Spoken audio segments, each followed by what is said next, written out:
Solar सिस्टीममध्ये import आणि export rating कसं पाहायचं याचं कन्फ्युजन बऱ्याच लोकांना असतं. आपण एक आज सिंगल फेज सिस्टीमचं इम्पोर्ट एक्सपोर्ट रेडिंग पाहणार आहोत. चला बघूया. तर हा आहे जनरेशन मीटर. याला ही जी वायर आलेली आहे ही डायरेक्ट सोलरकडून आलेली आहे आणि या इथं हा नेट मीटर आहे जो आता स्मार्ट मीटर आहे. याच्यामध्ये आपल्याला इम्पोर्ट आणि एक्सपोर्ट समजतं. आता या मीटरला 747 युनिट्स तयार झालेले आहेत. हे जनरेशन मीटर आहे. तर यापैकी यांनी वापरून MSCBला किती फाटवलंय आणि MSCBचं यांनी किती वापरलंय हे इथं कळतंय. स्मार्ट मीटरमध्ये ही कंडिशन पहिला आली पाहिजे, ज्याच्यामध्ये सगळे आतले LED लागलेले असतात. 888 असं तुम्हाला दिसतं.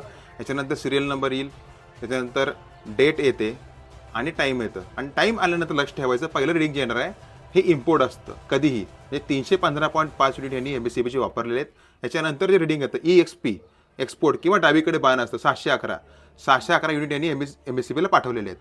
तयार झाले 747 आणि त्यापैकी उरलेले युनिट त्यांनी MSCBला पाठवलेले होते.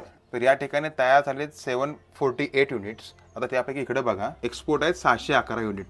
748 तयार झाले, यांनी वापरलं आणि 611 युनिट यांनी MSCBला पाठवले. थँक्यू.